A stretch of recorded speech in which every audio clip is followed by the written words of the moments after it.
Perkenalkan Lur, nama saya Icang. Kamu nanya.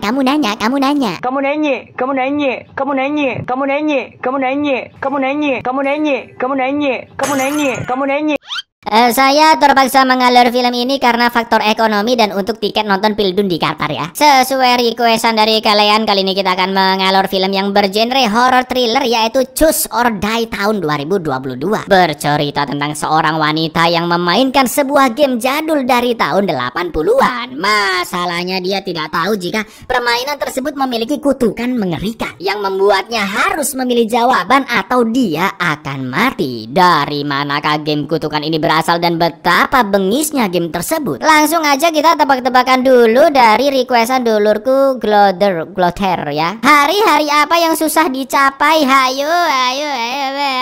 Jawabannya, seandainya aku bersamamu. Seandainya ya. Monggo segajakan. Di sebuah rumah yang nampak indah nan adem ayem dari luar, terjadi cekcok besar antara si anak berandal Gabe dengan ibunya Laura. Sedangkan ayahnya bernama Hal hanya melihat mereka dari jauh dan lanjut memainkan game di ruangannya. Hal yang seorang kolektor game retro 80-an pun mencoba menginstal game baru yang didapatkannya, berjudul Kurs Lebih Dari atau kita sebut ini kursor berarti ya Lur ya. Dengan tagline-nya kenyataan itu terkutuk. Awalnya Hal mengira game itu tidak lebih dari game petualangan berbasis teks biasa, tapi ternyata dia salah karena game tersebut bisa mengetahui semua yang sedang dilakukannya. Di level 1, game kursor bisa tahu bahwa Hal berada di dalam gua atau dengan kata lain di kamarnya yang gelap, juga mengetahui jika Hal sedang membawa minuman yang sudah dihabiskan dan ditaruh kembali ke mejanya. Lalu game memberikan pilihan ambil minuman yang lain atau meninggalkan kamarnya. Dan ketika Hal memilih ambil minuman yang lain, tada, tiba-tiba muncul botol minuman yang masih terisi Lur. Tapi di pilihan berikutnya David sangat kebingungan karena tertulis lidahnya dia laki-laki atau kupingnya dia perempuan dan di bawahnya ada tulisan pilih atau mati. Karena nggak dijawab-jawab, tiba-tiba game menjadi error yang mengeluarkan suara sangat mengganggu sampai akhirnya Hal memilih lidahnya dia laki-laki. Lalu ketika Hal keluar kamar, betapa terkejutnya dia melihat Laura yang telah memotong lidah anaknya Gabe tanpa dia sadari. Dan inilah pilih atau mati. I don't know what happened.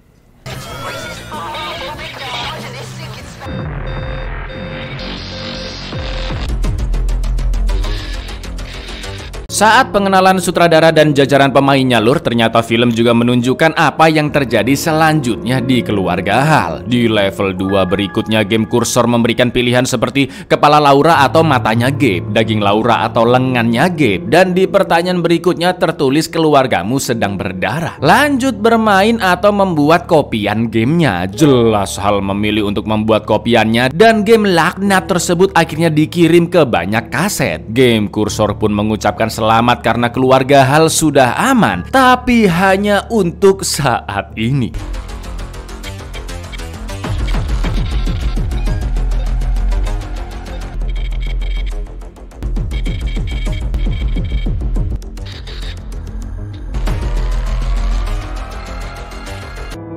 Tiga bulan setelahnya, seorang mahasiswi yang juga jago programming yaitu Kayla kerja sambilan sebagai tukang bersih-bersih di perusahaan bernama Kismet untuk mengumpulkan biaya kuliahnya. Sepulangnya bekerja, Kayla mampir ke rumah temennya yang ahli membuat game yaitu Isaac dan juga hobi mengumpulkan barang-barang elektronik bekas. Sampai akhirnya Kayla menemukan game kursor di tumpukan barang-barang bekas yang menjanjikan hadiah $125.000 atau setara 2 miliar bagi pemenangnya. Selain itu juga ada nomor telepon yang tertera dan Kayla pun iseng menelponnya, di mana terdengar rekaman suara seorang pria yang mengajak orang-orang bermain kursor untuk mendapatkan hadiah utamanya.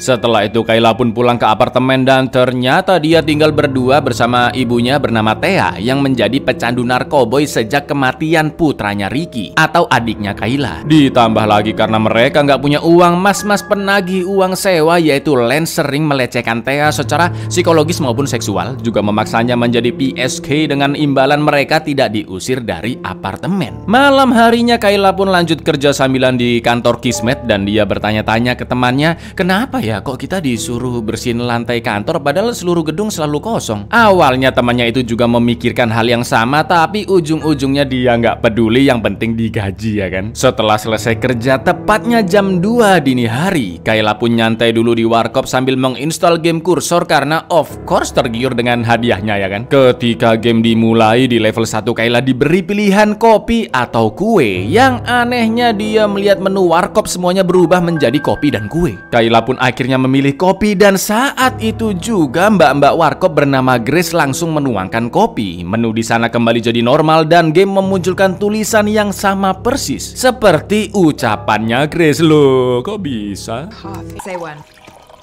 You're not saying one. I think that maybe we both need some.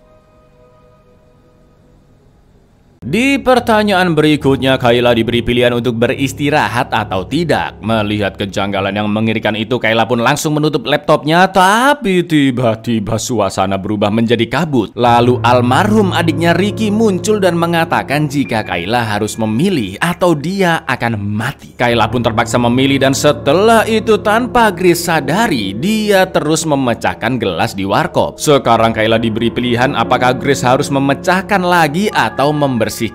Lo jelas milih dibersihkan dong. Tapi ternyata bukan dengan sapu melainkan dikunyah seperti limbat.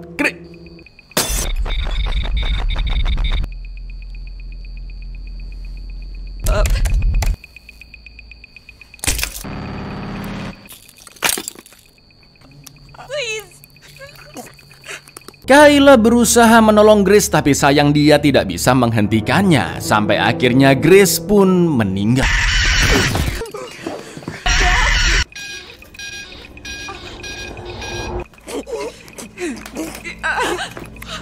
Karena insiden yang diduga bunuh diri semalam, polisi pun sempat meminta keterangan Kayla yang ada di TKP. Dan tentunya Kayla tidak bisa memberitahu yang sebenarnya karena yang ada nanti dikira gendeng ya kan. Saat Kayla keluar apartemen, Lance yang kebetulan ada di sana sempat mengganggu dan memakinya. Juga menawarkan uang jika Kayla membutuhkannya, asalkan mau asal oleh terlebih dahulu. Lalu Kayla pergi menemui Isaac untuk menceritakan kejadian semalam. Tapi Isaac nggak percaya karena bagaimana mungkin sebuah game jadul 80-an bisa membunuh seseorang. Namun Isaac akan berusaha mencari tahu dari mana game itu berasal. I know. I don't see how a video game can kill someone.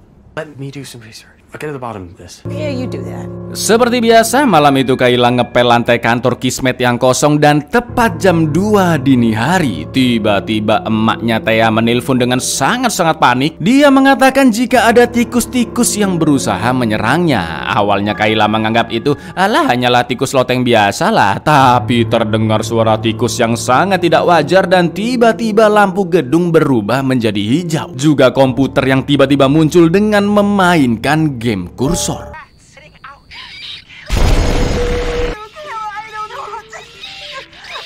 Di level 2, game menunjukkan denah apartemen Kayla di mana Thea sedang bersembunyi di kamar dari serangan tikus. Entah seperti apa bentuk tikus tersebut. Pilihan yang diberikan adalah pindah ke ruang tamu atau ke kamar mandi. Namun pilihan itu bukan untuk ibunya Thea, melainkan untuk menggerakkan tikus. Kayla pun memindahkan tikus itu ke ruang tamu, lalu ke kamar mandi, dan Kayla meminta ibunya segera keluar dari apartemen saat itu juga. Tapi sayangnya dia bertemu dengan tikus dan Thea pun kembali masuk ke kamarnya. There's no meat or hungry.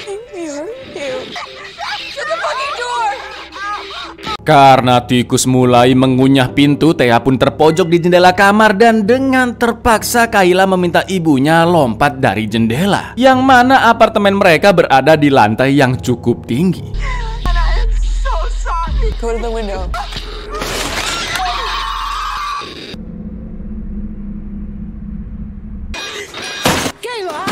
You are fired.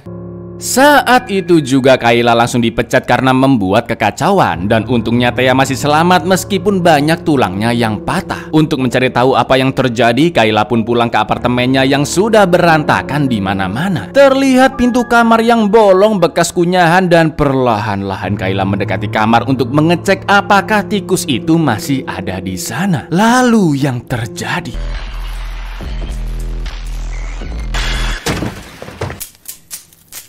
Kosong, tidak ada siapapun di dalam sana. Malam itu Kayla kembali mendatangi Isaac untuk menunjukkan apartemennya yang hancur agar dia benar-benar percaya. Kayla mengatakan jika game tersebut tidak bisa dibuka dan secara otomatis akan bermain dengan sendirinya di jam 2 dini hari, waktu yang sama saat pertama kali Kayla memainkannya. Isaac yang seharian berusaha mencari tahu tentang game kursor hasilnya nihil, bahkan di semua forum-forum internet juga nggak ada yang bahas. Sementara Kayla yang mengecek program gamenya juga tidak menemukan petunjuk apapun karena game jadul punya kode tersembunyi di suara analognya. Maka dari itu Isaac punya ide untuk memisahkan suara dari gamenya saat menyala di jam 2 dini hari nanti. So we could try separate out the sound?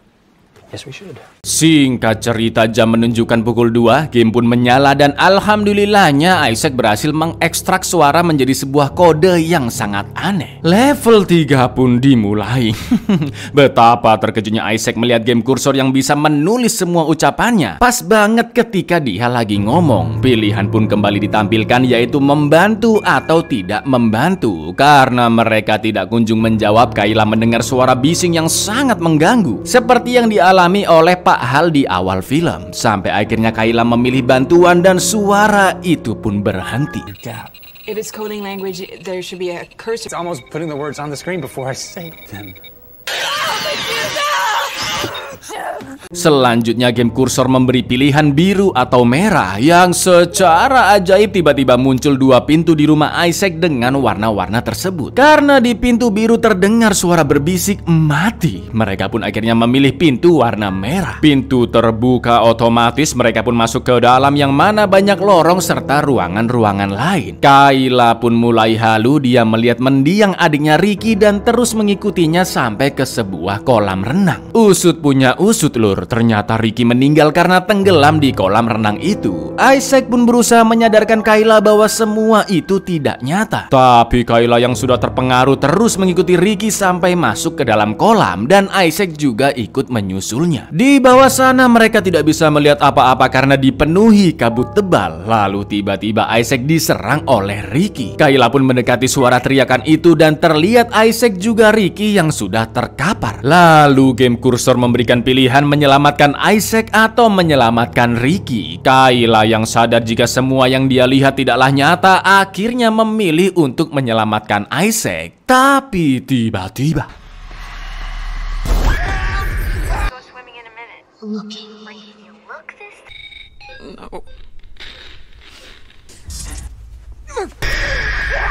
dengan terpaksa Kayla pun membunuh adiknya yang memang tidak nyata dan level 3 pun selesai. Mereka kembali ke dunia nyata, pintu itu menghilang dan Isaac juga sudah sadar. Kayla menceritakan bagaimana Ricky saat itu bisa meninggal. Dulu ketika ibunya bekerja, Kayla suka mengajak adiknya pergi berenang. Sampai suatu ketika Kayla yang hanya beberapa saat meleng gak lihat kolam. Naasnya adiknya sudah tenggelam dan terapung di air. Maka dari itu Kayla sangat merasa bersalah. Apalagi ibunya menjadi wanita yang depresi sejak kematian Ricky. Setelah itu Isaac pun berhasil mendapatkan alamat pemilik game kursor dengan cara meretasnya melalui suara game. Atau dengan kata lain Isaac sudah berbuat curang ya, nge-cheat gitulah lur. Dan mereka langsung OTW ke alamat itu.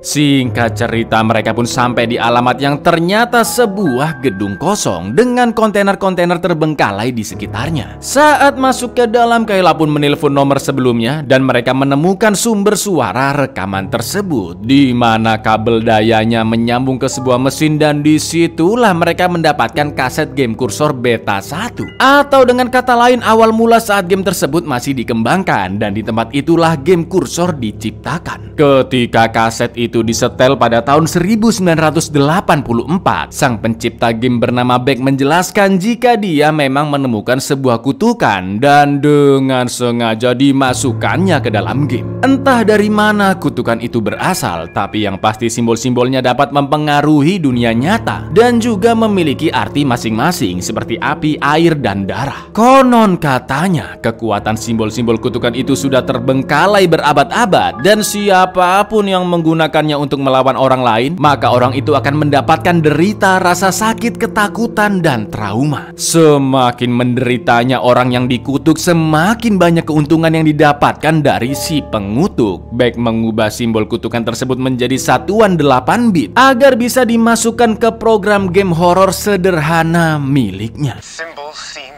to reflect reality. Since we first discovered the curse, its exact meaning, the original symbols into 8-bit equivalents. And the more the cursed suffer, the more the cursor. Untuk pertama kalinya, Beck pun melakukan uji coba kepada seorang pria random yang dijanjikan uang. Beck memberi pilihan memakan komputer atau memakan lengan. Pria ini pun menganggap itu hanya sekedar lelucon dan memilih memakan lengan karena nggak mungkin dong makan komputer dong. Tapi tiba-tiba dia tidak bisa mengendalikan dirinya sendiri untuk benar-benar memakan lengannya. Sementara Beck mencoblos lengannya sampai berdarah-darah untuk membuktikan keuntungan yang didapat dari kutukan tersebut. Eat the computer, eat your arm. Watch.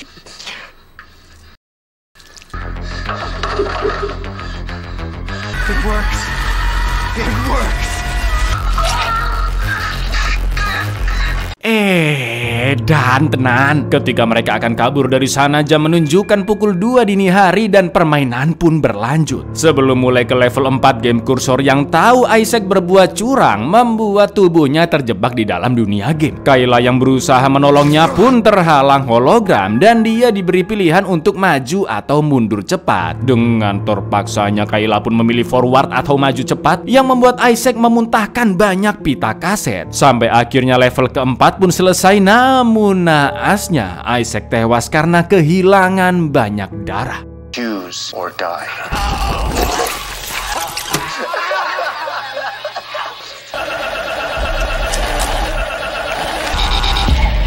Level 4 complete. Isaac.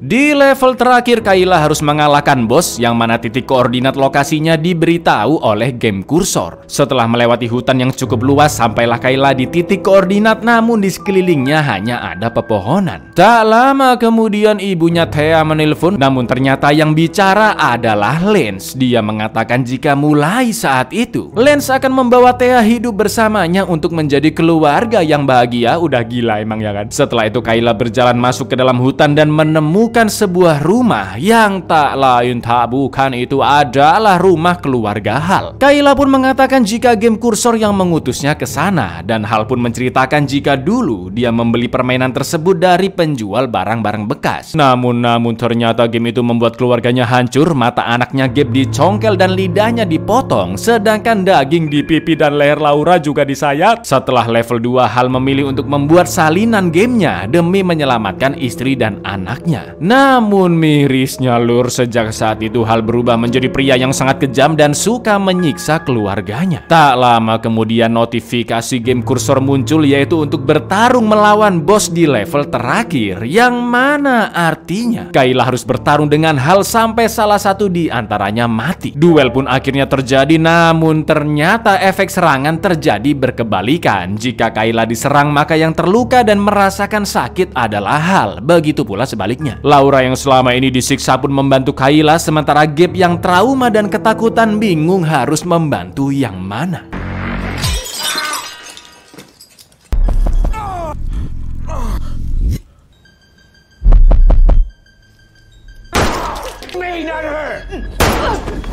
Do it. Kayla pun memiliki ide untuk mengakhiri level terakhir itu dengan menenggelamkan diri sambil membawa patung untuk pemberat ya kan. Di saat yang sama, Hal yang kehabisan peluru menggorok lehernya sendiri agar Kayla tewas. Sampai akhirnya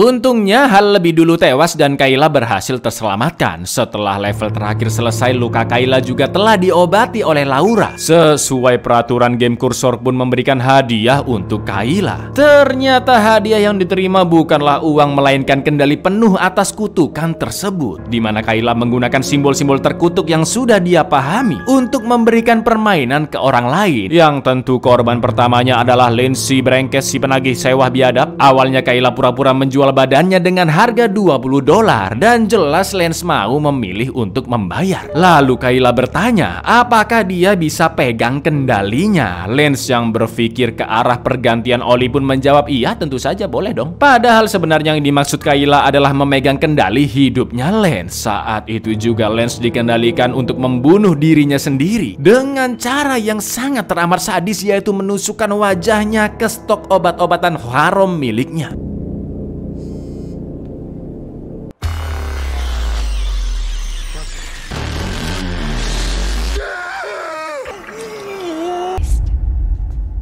Ingat kan Lur, semakin orang yang dikutuk menderita, semakin besar pula keuntungan yang didapatkan si pengutuk. Kematian Lance yang sangat tragis membuat luka-luka Kayla sembuh seketika, termasuk ibunya Thea yang langsung sehat walafiat. Lalu Kayla pun teringat ucapan Isaac bahwa setiap kekuatan atau kemampuan harus digunakan secara bijak. Tak lama kemudian Kayla mendapatkan telepon tak dikenal yang ternyata itu adalah Beck dengan fisik yang masih muda, karena selama ini dia mendapatkan keuntungan dari kutukan, ya kan? Dan ternyata dia juga pemilik perusahaan Kismet tempat Kayla bekerja dulu. Entah apa tujuan perusahaan itu didirikan. Di akhir film Beck bertanya bagaimana Kayla bisa mengalahkan game kursornya dan siapakah yang harus menderita selanjutnya. Kayla pun menjawab jika korban-korban selanjutnya adalah orang-orang yang memang seharusnya menderita. Dengan kata lain, Kayla yang sekarang memiliki kekuatan bak superhero akan menghukum orang-orang yang bersalah. Maybe look like a superhero. You use your powers wisely. Somehow you managed to beat my game.